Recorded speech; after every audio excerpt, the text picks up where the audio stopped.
Voici le questionnaire du quart de finale du Québec du 30e championnat international des jeux mathématiques et logiques. Aujourd'hui, on va résoudre le problème 2, la collection. Alors, Mathilde possède une collection de 6 livres. Mathias a consulté certains livres, mais ne les a pas remis en ordre. Trouvez le plus petit nombre de livres qu'il faut déplacer pour remettre la collection en ordre alphabétique. Un déplacement consiste à retirer un livre et à le replacer ailleurs. Alors, pour résoudre ce problème, on va aller dans le logiciel de traitement d'image GIMP. Alors, voici GIMP dans lequel j'ai reproduit les 6 livres de façon à ce qu'on puisse les déplacer un à un, ce qui va nous aider à trouver la solution. Alors, commençons par relire l'énoncé attentivement. Mathilde possède une collection de 6 livres. Mathias a consulté certains livres, mais ne les a pas remis en ordre.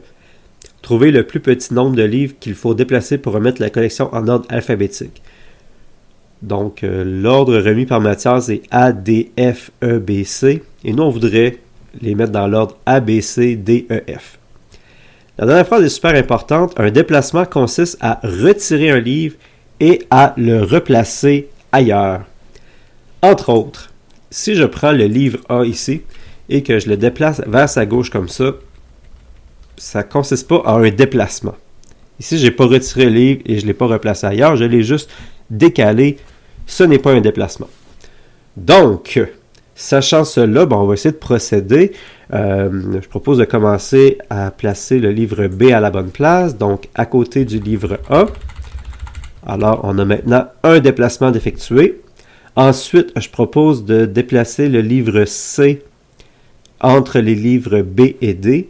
Donc, pour ça, on va décaler les livres D, F et E. Ça ne constitue pas un déplacement. On fait juste les décaler. On ne les a pas retirés ou replacés ailleurs. Donc, on est toujours juste à un déplacement. Et là, maintenant, on déplace le livre C entre B et D. On vient d'effectuer un deuxième déplacement. A, B, C, D, F, E. OK, il nous resterait à faire un déplacement ici. Ce que je propose, c'est encore de faire un décalage des livres F et E, ce qui ne constitue pas un déplacement. Et finalement, d'effectuer mon troisième déplacement. Voilà. On a réussi à replacer les livres en ordre alphabétique et ça nous a pris 3 déplacements. On peut se convaincre assez facilement qu'il s'agit du plus petit nombre de déplacements possibles, juste en regardant la composition initiale des livres. OK, ADF, EBC. On voit qu'en faisant seulement 2 déplacements, ça ne sera jamais suffisant pour obtenir ABC, DEF. Je vous ai déjà d'essayer un peu pour vous en convaincre. Dans ce concours-là, on n'a pas besoin de faire de preuves formelles pour le démontrer. Simplement de se convaincre avec son intuition, c'est suffisant. J'ai envie de vous montrer une autre façon de résoudre le problème. Cette fois-ci, j'utilise le tableur LibreOffice Calc. J'ai reproduit l'ordre des 6 livres, A, D, F, E, B, C. Et j'ai inscrit dans la colonne à gauche ici le nombre de déplacements qu'on a effectués depuis le début. Donc, initialement, on en a effectué 0. Alors, pour commencer, je propose de créer un espace entre le livre A et les livres D, F, E, B, C. Comme ça. Et voilà. Et là, on n'a pas encore effectué de déplacement. Maintenant, je propose de déplacer le livre B entre les livres A et D. Donc, pour ça, on va prendre le livre D, on va les mettre entre les livres A et B.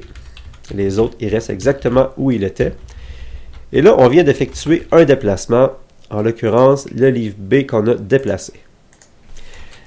Maintenant, on pourrait replacer le livre C à côté des autres livres. Voilà. Et là, on n'a pas effectué de déplacement. Maintenant, on souhaite placer le livre C à droite du livre B. Donc, pour ça, on va décaler les livres D, F, E, C. Encore une fois, on n'a pas effectué de nouveau déplacement. Et là, maintenant, on peut déplacer le livre C à droite du livre B, ce qui constitue un déplacement. Donc, on est rendu à 2 déplacements depuis le début. Finalement, on peut créer un espace entre les livres D et F. Donc, on va reproduire les 4 livres ne bougeront pas. Et les livres FE on les décale. Donc, on est toujours à 2 déplacements. Un décalement comme ça ne constitue pas un déplacement. Et finalement, le livre E, qu'on va aller placer entre les livres D et F. Les autres ne bougeront pas. Voilà, on vient d'effectuer un 3e déplacement. Pour conclure, je mentionne que la principale difficulté de ce problème est de comprendre qu'est-ce qu'on entend par déplacement. Donc, de bien comprendre le sens de cette dernière phrase-là, explicitant qu'un déplacement consiste à retirer un livre et à le replacer ailleurs.